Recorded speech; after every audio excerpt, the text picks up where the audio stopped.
Hello student, स्वागत है आपका स्टडी 24 क्लासेस के इस लेटेस्ट वीडियो में। दोस्तों, अभी हम लोग धातु कण पढ़ रहे हैं जिसे इंग्लिश में मेटलर्जी बोलते हैं। इससे लास्ट क्लास में हम लोग अयस्कों के सांधन के बारे में पूरा डिटेल से पढ़े थे। यदि आप लोग वो क्लास नहीं किए हैं तो कृपया करके वो क्लास कर लीजिए, तब ये क्लास और बेहतर समझ में आएगी। तो चलिए दोस्तों, बिना देर किए हुए क्लास को स्टार्ट कर देते हैं।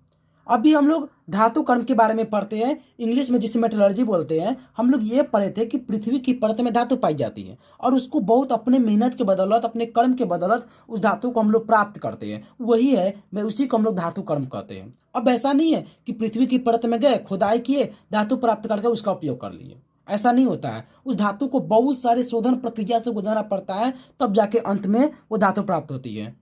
तो वो प्रक्रिया के बारे में ही हम लोग पढ़ रहे हैं कि कौन कौन सी प्रक्रिया है। पहला नंबर तो प्रक्रिया है अयस्कों के सांद्रण। इसके बारे में इसे लास्ट क्लास में पूरा डिटेल से पढ़ लिए थे कि अयस्कों का सांद्रण हम लोग कैसे करते हैं। सेकेंड नंबर है सांद्रित अयस्कों को। कल हम लोग अयस्कों के सांद्रण किए थे। अब जो सांद्रित हो गया है उस अयस्कों को धातु को ऑक्साइड के रूप में बदलेंगे। आज सेकेंड नंबर के बारे में हम लोग पढ़ने वाले हैं। फिर थर्ड नंबर, धातु की ऑक्साइड को जब हम लोग के धातु के ऑक्साइड के रूप में बदल देंगे तो उस धातु के ऑक्साइड को अवकृत करेंगे, करके उसे धातु प्राप्त करेंगे। उस ऑक्साइड को अवकृत करके धातु प्राप्त करेंगे। और फिर लास्ट में है धातुओं का शोधन, अर्थात सबसे अंतिम में धातुओं का शोधन करेंगे, तब जाकर हम लोग धातु का उपयोग करेंगे। तो चलिए, हम लोग अयस्कों के सांद्रण तक पूरा डिटेल से पढ़ लिए। सेकेंड नंबर पढ़ते हैं कि मेरा जो सांद्रित अयस्क है उसको ऑक्साइड के रूप में पहले बदलते हैं। चलिए दोस्तों, हम लोग सेकेंड नंबर के बारे में अच्छा से पढ़ते हैं। आप लोग देख सकते हैं, इसका एक एक करके नोट्स बनाया है। आप लोग यहाँ से नोट कर लीजिएगा ताकि आप लोग भी एग्जाम दे तो बेहतर से आपका नोट रहे, ताकि सब क्वेश्चन आंसर अच्छा से लिखा जाए। देखिए, सेकेंड नंबर है सांद्रित अयस्कों को धातु के ऑक्साइड के रूप में बदलना। इसके बारे में हम लोग बेहतर ढंग से समझने का प्रयास करते हैं। देखिए, मेरा आप लोग देख सकते हैं कि मेरा जो अयस्क है वो तीन प्रकार के हैं: ऑक्साइड अयस्क, कार्बोनेट अयस्क, सल्फाइड अयस्क। ऐसे अयस्क बहुत सारे प्रकार का है, लेकिन आप लोगों को अभी तीन प्रकार के ही अयस्क के बारे में समझना है। तो चलिए, हम लोग कल की क्लास में सांद्रित अयस्क प्राप्त किए थे। आज की क्लास में सांद्रित अयस्क से धातु के ऑक्साइड के रूप में कैसे बदलेंगे, धातु के ऑक्साइड में कैसे बदला जाएगा, उस प्रक्रिया को शुरू करते हैं। पहला नंबर मेरा प्रक्रिया है निस्तापन। तो अभी हम लोग निस्तापन को समझते हैं कि निस्तापन प्रक्रिया में कैसे हम लोग धातु के ऑक्साइड में बदलेंगे। उस प्रक्रिया के बारे में बेहतर से समझने का प्रयास करते हैं। तो चलिए, निस्तापन के बारे में बेहतर से समझने का प्रयास करते हैं। इसकी परिभाषा देखिए, इस प्रक्रिया में अयस्कों को ऑक्सीजन की अनुपस्थिति में गर्म किया जाता है। क्या है कि जो निस्तापन प्रक्रिया है, इस प्रक्रिया में हम लोग ऑक्सीजन की अनुपस्थिति में गर्म करेंगे, अर्थात वहां पर ऑक्सीजन उपस्थित नहीं होगा, तब हम लोग गर्म करेंगे। तो ऐसा कौन सा अयस्क है जिसको हम लोग ऑक्सीजन की अनुपस्थिति में गर्म करेंगे? पढ़ के देखिए, यहाँ पे जो होता है, यह ऑक्साइड और कार्बोनेट अयस्कों के लिए प्रयुक्त होता है। अर्थात निस्तापन की प्रक्रिया में हम लोग ऑक्साइड के अयस्क लेंगे और कार्बोनेट के अयस्क लेते हैं, तब जाकर हम लोग ऑक्सीजन की अनुपस्थिति में गर्म करते हैं। तो ऐसा क्या है कि हम लोग इसको ऑक्सीजन की अनुपस्थिति में गर्म करते हैं? तो आप लोग देख सकते हैं कि मेरा जो ऑक्साइड अयस्क है, कार्बोनेट अयस्क है, इसमें ऑक्सीजन की मात्रा है, कार्बन डाइऑक्साइड की मात्रा है। अर्थात यहाँ पर भी ऑक्सीजन है, यहाँ पर भी ऑक्सीजन है, इसलिए हम लोग इसको ऑक्सीजन की अनुपस्थिति में गर्म करते हैं। तो चलिए, एक एग्जाम्पल लीजिए, एक अयस्क लीजिए जिसको ऑक्सीजन की अनुपस्थिति में गर्म करते हैं और वहां पर जो मेरा धातु के ऑक्साइड को प्राप्त करते हैं। तो चलिए, एक एग्जाम्पल से समझने का प्रयास करते हैं। हम लोग एल्युमिनियम का अयस्क लेते हैं। ये मेरा एल्युमिनियम का अयस्क है। ऑक्सीजन की अनुपस्थिति अर्थात निस्तापन को गर्म करते हैं, तो यहाँ पर Al2O3 जो है ये एल्युमिनियम का ऑक्साइड है, ये यहाँ पर चली जाती है और जो मेरा जल है ये अलग हो जाती है। अर्थात एल्युमिनियम की ऑक्साइड एक जगह और मेरा जल एक जगह है। एल्युमिनियम की ऑक्साइड अलग हो जाती है और जल अलग हो जाती है। एल्युमिनियम के अयस्क को हम लोग बॉक्साइट बोलते हैं।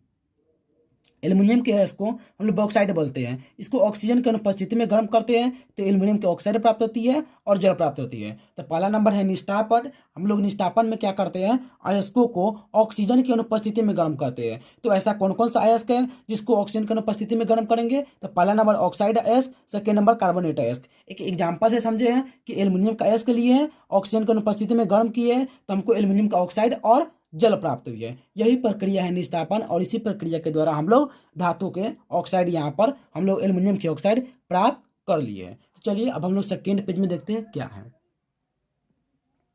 सेकेंड नंबर हम लोग एग्जाम्पल देखते हैं। नेक्स्ट पेज में हम लोग सेकेंड नंबर एग्जाम्पल देखते हैं। यहाँ पे लेते हैं हम लोग कैल्शियम कार्बोनेट। कैल्शियम कार्बोनेट को हम लोग क्या करते हैं, ऑक्सीजन की अनुपस्थिति में गर्म करते हैं, अर्थात निस्तापन में हम लोग गर्म करते हैं। तो जब हम लोग ऑक्सीजन कैल्शियम कार्बोनेट को ऑक्सीजन की अनुपस्थिति में गर्म करेंगे तो ये क्या होगा, हम लोग का कैल्शियम की ऑक्साइड यहाँ पर हम लोग का प्राप्त हो जाती है और कार्बन डाइऑक्साइड प्राप्त होती है। तो यहाँ पर जो मेरा कैल्शियम कार्बोनेट है इसको हम लोग ऑक्सीजन की अनुपस्थिति में गर्म करते हैं तो कैल्शियम का ऑक्साइड प्राप्त होती है और कार्बन डाइऑक्साइड प्राप्त होती है। इसको हिंदी में पढ़ के भी देख लीजिए, ये मेरा कैल्शियम कार्बोनेट है, ऑक्सीजन की अनुपस्थिति में गर्म किए तो कैल्शियम की ऑक्साइड प्राप्त हुई और कार्बन डाइऑक्साइड प्राप्त होती है। आप लोग देख सकते हैं सी ए यहाँ पर एक ऑक्सीजन यहाँ उठा कर रख दिए और यदि हम सी को उठा लिए, ऑक्सीजन को उठा लिए तो यहाँ पर एक ऑक्सीजन चला गया तो बच गया कार्बन और 2 ऑक्सीजन तो CO2, यहाँ पर सी ए ओ को हम लोग कैल्शियम के ऑक्साइड बोलते हैं और CO2 को कार्बन डाइऑक्साइड कहते हैं। तो हम लोग इसी प्रक्रिया में, निस्तापन की प्रक्रिया में हम लोग ये समझे कि हम लोग इसको ऑक्सीजन की अनुपस्थिति में गर्म करते हैं। किस मतलब एक तो पहला ये ऑक्साइड है इसको और दूसरा कार्बोनेट है इसको हम लोग ऑक्सीजन की अनुपस्थिति में गर्म करते हैं। तो गर्म करते तो हम लोग को यहाँ पर धातु के, जैसे पहला नंबर में हम लोग को एल्युमिनियम के ऑक्साइड प्राप्त हुआ है, सेकेंड नंबर में कैल्शियम के ऑक्साइड प्राप्त हुआ, तो यहाँ पर हम लोग ऑक्सीजन की अनुपस्थिति में गर्म करते हैं तो हम लोग का ऑक्साइड प्राप्त होती है। यही है निस्तापन, यही प्रक्रिया को हम लोग निस्तापन कहते हैं। तो चलिए अब हम लोग भर्जन शुरू करते हैं। भर्जन क्या है, यदि आप लोग को निस्तापन समझ में आ गया होगा तो बेहतर से इसको रुक रुक कर नोट्स बना लीजिएगा। तो चलिए अब हम लोग को भर्जन शुरू करते हैं। भर्जन क्या होती है, भर्जन के बारे में पढ़िए कि भर्जन की परिभाषा क्या है। इस प्रक्रिया में अयस्कों को ऑक्सीजन की उपस्थिति में गर्म किया जाता है। भर्जन की प्रक्रिया में ऑक्सीजन की उपस्थिति में गर्म करते हैं, जबकि निस्तापन की विक्रिया में हम लोग क्या कर रहे थे, ऑक्सीजन की अनुपस्थिति था, वहां पर ऑक्सीजन नहीं था, अनुपस्थित था, लेकिन यहाँ पर ऑक्सीजन की उपस्थिति में हम लोग इसको गर्म करते हैं। तो देखते हैं कि यहाँ पर ऑक्सीजन के धातु की ऑक्साइड प्राप्त होती है कि नहीं। तो देखते हैं ऐसा कौन सा अयस्क है जिसको हम लोग ऑक्सीजन की उपस्थिति में गर्म करेंगे। तो ऐसे इसमें यह सल्फाइड अयस्कों के लिए प्रयुक्त है। तो अर्थात यहाँ पर हम लोग सल्फाइड अयस्क को लेंगे। पहला नंबर निस्तापन में हम लोग जो है 2 अयस्कों के लिए हैं। पहला नंबर था ऑक्साइड अयस्क और कार्बोनेट अयस्क, जो मेरा निस्तापन में उपयोग हुआ है। यहाँ पर हम लोग सल्फाइड अयस्कों के बारे में पढ़ने वाले हैं। जैसे देख सकते हैं एग्जाम्पल में हम लोग जिंक सल्फाइड लेते हैं। क्या लिए, जिंक सल्फाइड। और जिंक सल्फाइड को हम लोग ऑक्सीजन की उपस्थिति में गर्म करते हैं। हम लोग क्या करते हैं, जिंक सल्फाइड को ऑक्सीजन की उपस्थिति में गर्म करते हैं। तो मेरा यहाँ पर जिंक का ऑक्साइड प्राप्त हुआ। क्या प्राप्त हुआ है, जिंक का ऑक्साइड प्राप्त हुआ है और सल्फर डाइऑक्साइड प्राप्त होती है। क्या होती है, सल्फर डाइऑक्साइड प्राप्त होती है। यहाँ पर मेरा जो जिंक सल्फाइड है, आप हिंदी में भी देख सकते हैं कि मेरा जो जिंक सल्फाइड है इसको ऑक्सीजन की अनुपस्थिति में गर्म की है। क्या की है, ऑक्सीजन की अनुपस्थिति में गर्म की है। तो हम लोग का जिंक का ऑक्साइड प्राप्त होती है और सल्फर डाइऑक्साइड प्राप्त होती है। हम लोग जिंक और सल्फाइड को ऑक्सीजन की उपस्थिति में गर्म करते हैं तो जिंक की ऑक्साइड प्राप्त होती है और सल्फर डाइऑक्साइड प्राप्त होती है। ये मेरा सल्फाइड अयस्क तो ये है, सल्फाइड अयस्क को ऑक्सीजन की उपस्थिति में गर्म किए। इसी प्रक्रिया को हम लोग भर्जन करते हैं। तो हम लोग देख सकते हैं कि यहाँ पर जिंक के ऑक्साइड अर्थात धातु के ऑक्साइड प्राप्त कर लेते हैं और सल्फर डाइऑक्साइड को अलग कर देते हैं। फिर से भर्जन की परिभाषा पढ़ के देखिए। इस प्रक्रिया में अयस्कों को, ये मेरा जो अयस्क है जिंक सल्फाइड, अयस्कों को ऑक्सीजन की उपस्थिति में गर्म किया जाता है। यहाँ पर ऑक्सीजन की उपस्थिति में गर्म करते हैं इसको। ये ऑक्सीजन रहे तब दोनों को हम लोग यहाँ पर जिंक सल्फाइड को गर्म करते हैं, गर्म किया जाता है। ठीक है, आगे देखिए। यह सल्फाइड अयस्कों के लिए प्रयुक्त होता है। यहाँ पर सल्फाइड अयस्कों के लिए प्रयुक्त है। तो जब सल्फाइड अयस्क को ऑक्सीजन के उपस्थिति में अर्थात जिंक सल्फाइड को ऑक्सीजन की उपस्थिति में गर्म करते हैं तो हम लोगों को जिंक की ऑक्साइड ZnO प्राप्त होती है और सल्फर डाइऑक्साइड प्राप्त होती है। इसको फिर से यहाँ, तो इस प्रकार हम लोग जिंक के ऑक्साइड अर्थात धातु के ऑक्साइड प्राप्त करते हैं। ये जो है सल्फाइड अयस्कों के लिए ही प्रयुक्त होता है। अब हम लोग एक और एग्जांपल से समझने का प्रयास करते हैं। आप लोग यहाँ पर देख सकते हैं, यहाँ पर हम लोग लेड सल्फाइड लेते हैं। यहाँ पर PbS लेड सल्फाइड लिए, इसको भी ऑक्सीजन की उपस्थिति में गर्म करते हैं। इसको भी क्या करते हैं, ऑक्सीजन की उपस्थिति में गर्म करते हैं। तो गर्म कीजिएगा तो यहाँ पर लेड के ऑक्साइड प्राप्त होगी और यहाँ पर सल्फर डाइऑक्साइड प्राप्त होती है। यहाँ पर लेड के ऑक्साइड को जब ऑक्सीजन की उपस्थिति में गर्म करते हैं तो यहाँ पर हम लोग का लेड का ऑक्साइड प्राप्त होती है और सल्फर डाइऑक्साइड प्राप्त होती है जो अलग हो जाती है। देख सकते हैं लेड सल्फाइड, हिंदी में भी लिख दिए लेड सल्फाइड। इसको जब ऑक्सीजन की उपस्थिति में गर्म करते हैं तो यहाँ पर मेरा लेड का ऑक्साइड प्राप्त हो गई और सल्फर डाइऑक्साइड प्राप्त होती है। इसी प्रक्रिया को हम लोग भर्जन कहते हैं। क्या कहते हैं? भर्जन कहते हैं। इसी अभी हम लोग पढ़े हैं निस्तापन के बारे में। निस्तापन के ऑक्सीजन की अनुपस्थिति में गर्म करते थे, वो जो है कार्बोनेट अयस्क के लिए और ऑक्साइड अयस्कों के लिए प्रयुक्त होती है। तो वहाँ पर हम लोग अनुपस्थिति में गर्म करके देख लिए। यहाँ पर अभी हम लोग भर्जन पढ़ रहे हैं। इस प्रक्रिया में क्या होती है, अयस्क को ऑक्सीजन की उपस्थिति में गर्म करता है। तो कौन सा ऑक्सीजन? सल्फाइड अयस्कों के लिए यहाँ पर गर्म करते हैं। तो पहला नंबर जिंक सल्फाइड के बारे में आप लोग देखे हैं, तो हम लोग का जिंक ऑक्साइड प्राप्त हुई है। यहाँ पर लेड सल्फाइड के देखिए, तो लेड सल्फाइड को जब ऑक्सीजन की उपस्थिति में गर्म करते हैं तो लेड की ऑक्साइड प्राप्त होती है और सल्फर डाइऑक्साइड प्राप्त होती है। तो इसको हम लोग अलग कर लेते हैं। यही प्रक्रिया मेरा भर्जन कहलाता है। तो भर्जन में ऑक्सीजन की उपस्थिति और निस्तापन में ऑक्सीजन का अनुपस्थित होना चाहिए। चलिए अब हम लोग निस्तापन और भर्जन में अंतर पूरा डिटेल से समझने का प्रयास करते हैं।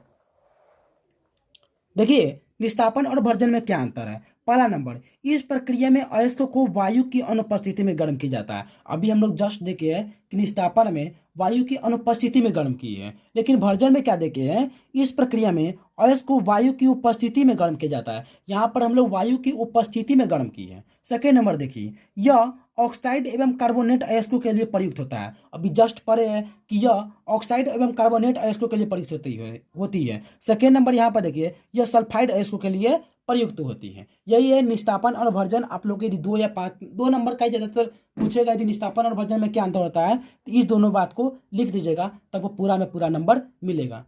अभी हम लोग निस्तापन और भर्जन के बारे में पूरा डिटेल से पढ़े हैं। एक बार अभी हम लोग क्या क्या पढ़े हैं, एक बार फिर से हल्का रिवीजन करते हैं कि क्या क्या पढ़े, तो अच्छा से आज की क्लास बढ़िया से समझ में आ जाएगी। तो चलिए रिवीजन करते हैं। आप लोग देख सकते हैं कि अभी हम लोग धातु कर्म मेटलर्जी पढ़ रहे हैं। कल की क्लास में अयस्कों का सांदन का जितने भी 4-5 प्रक्रिया था बहुत बढ़िया से पढ़े थे। फिर सेकेंड नंबर है सांदित अयस्क, जो मेरा सांदित अयस्क है उसको हम लोग धातु के ऑक्साइड में बदले थे कि धातु के ऑक्साइड में कैसे बदलता है। तो उसके लिए 2 प्रक्रिया है, निस्तापन और भर्जन, जो अभी हम जस्ट समझे। अभी हम लोग देखते हैं कि क्या क्या पढ़े हैं। थर्ड नंबर है धातु के ऑक्साइड। अब यहाँ पर देख लीजिए, धातु के ऑक्साइड प्राप्त हो गई, उसको हम लोग अपकृत करके उसमें धातु कैसे प्राप्त करते हैं, ये तीसरा नंबर प्रक्रिया है, तीसरा नंबर शोधन है। चौथा नंबर है धातुओं का शोधन। तो चौथा नंबर है धातुओं का शोधन। तो देखिए यहाँ पर सांदित अयस्कों को धातु के ऑक्साइड क्रम में कैसे बदलते हैं वो अभी हम लोग देखते हैं। यहाँ पर हम लोग देख सकते हैं अयस्क 3 प्रकार का होता है, ऑक्साइड अयस्क, कार्बोनेट अयस्क, सल्फाइड अयस्क। अयस्क तो बहुत प्रकार का होता है, लेकिन अभी हम लोग 3 अयस्कों के बारे में ही पढ़ना है, ऑक्साइड अयस्क के बारे में, कार्बोनेट अयस्क के बारे में, सल्फाइड अयस्क के बारे में। तो पहला नंबर देखते हैं इसका प्रक्रिया क्या है। पहला नंबर प्रक्रिया है मेरा निस्तापन। तो निस्तापन क्या है, देख सकते हैं कि इस प्रक्रिया में अयस्कों को ऑक्सीजन की अनुपस्थिति में गर्म करते हैं, अर्थात वहां पर ऑक्सीजन उपस्थित न हो तब गर्म कीजिए।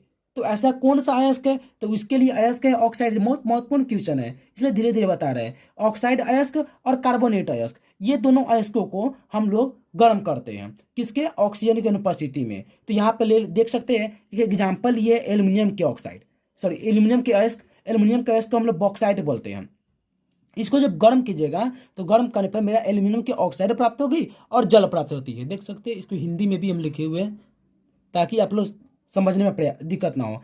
एल्युमिनियम के ऑक्साइड, एल्युमिनियम के एस को हम लोग बॉक्साइड बोलते हैं। इसको निस्तापन अर्थात ऑक्सीजन अनुपस्थित हो तब हम लोग गर्म किए। तो गर्म कीजिएगा तो एल्युमिनियम की ऑक्साइड प्राप्त होगी और जल प्राप्त होगी। ये मेरा एल्युमिनियम का ऑक्साइड और जल पहले साथ में था, तो गर्म किए हैं ऑक्सीजन की अनुपस्थिति में, तो जल मेरा भाग गया है, साइड हो गया, अर्थात साइड हो गया है, और यहाँ पे एल्युमिनियम की ऑक्साइड प्राप्त हो गई। तो इस प्रकार हम लोग धातु की ऑक्साइड प्राप्त करते हैं। यहाँ पर देख लीजिए, हम लोग पढ़ तो यही रहे ना कि सांद्रित जो मेरा अयस्क है उसको धातु के ऑक्साइड में बदलिए। तो मेरा जो सांद्रित अयस्क यहाँ पे एल्युमिनियम के ऑक्साइड है, इसको हम लोग धातु के ऑक्साइड में यहाँ पर अलग कर दिए, एल्युमिनियम के ऑक्साइड। अब एल्युमिनियम के ऑक्साइड को फिर धातु प्राप्त करेंगे, वो थर्ड मेथड है जो कल की क्लास में हम लोग पढ़ेंगे। तो चलिए, ये पहला नंबर एग्जाम्पल है। अब हम लोग सेकेंड नंबर एग्जाम्पल देखते हैं। सेकेंड नंबर है कैल्शियम कार्बोनेट। कैल्शियम कार्बोनेट को भी ऑक्सीजन की अनुपस्थिति में गर्म करते हैं। तो ऑक्सीजन की अनुपस्थिति में गर्म कीजिएगा तो क्या होगा, मेरे यहाँ पर कैल्शियम के ऑक्साइड प्राप्त हो गई और कार्बन डाइऑक्साइड प्राप्त होती है। तो इस प्रकार हम लोग धातु के ऑक्साइड को प्राप्त कर लेते हैं सेकेंड मेथड के द्वारा। उस विधि के द्वारा जो बोला गया है कि आप लोग पहले जो धातु का ऑक्साइड प्राप्त करिए फिर आगे बढ़िएगा। तो हम लोग यहाँ पर कैल्शियम के ऑक्साइड यहाँ पर हम लोग प्राप्त कर लेते हैं और कार्बन डाइऑक्साइड को अलग कर देते हैं। तो इस प्रकार में वो कैल्शियम के ऑक्साइड प्राप्त हो जाती है। पहले यहाँ पर जो था कैल्शियम क्या बोलते हैं इसको, कार्बन डाइऑक्साइड पहले सेम था, साथ था, लेकिन यहाँ पर हम लोग अलग कर दिए हैं। ये सेकेंड नंबर एग्जाम्पल है। चलिए अब हम लोग वर्जन एक बार फिर से देख लेते हैं। अभी जस्ट समझे लेकिन रिवीजन कर रहे हैं। वर्जन में देखिए, इस प्रक्रिया में अयस्कों को ऑक्साइड के ऑक्सीजन के उपस्थिति में गर्म किया जाता है, अर्थात ऑक्सीजन उपस्थित हो तब गर्म करते हैं। तो किसके लिए प्रयुक्त है? ये सल्फाइड अयस्कों के लिए प्रयुक्त होती है। एग्जाम्पल देखिए, जिंक सल्फाइड को जब ऑक्सीजन की उपस्थिति में गर्म करते हैं तो जिंक की ऑक्साइड प्राप्त होती है और सल्फर डाइऑक्साइड प्राप्त होती है। तो हम लोग सल्फर डाइऑक्साइड को रवाना कर देते हैं, हटा देते हैं, तो इस प्रकार हम लोग को धातु की ऑक्साइड प्राप्त हो जाती है। फिर अगला नंबर एग्जाम्पल देखिए, हम लोग लेड के सल्फाइड लेते हैं, लेड सल्फाइड, इसको भी हम लोग ऑक्सीजन की उपस्थिति में गर्म करते हैं तो लेड की ऑक्साइड प्राप्त होती है और सल्फर डाइऑक्साइड प्राप्त होती है। तो इसको हम लोग रवाना कर देते हैं और इस प्रकार हम लोग लेड का ऑक्साइड प्राप्त कर लेते हैं। ये है मेरा वर्जन का दोनों एग्जाम्पल बेस्ट तरीका से याद कर लीजिएगा, समझ लीजिएगा, नोट कर लीजिएगा, तब जाकर एग्जाम में लिखिएगा तो जितना नंबर का 2 नंबर का पूछेगा तो 2 में 2 नंबर मिलेगा। वर्जन के बारे में, निष्ठापन के बारे में जितना नंबर का पूछे यदि इस तरह से लिखिएगा तो पूरा का पूरा नंबर मिलेगा। चलिए अगला नंबर क्वेश्चन है, निष्ठापन और वर्जन में क्या अंतर है।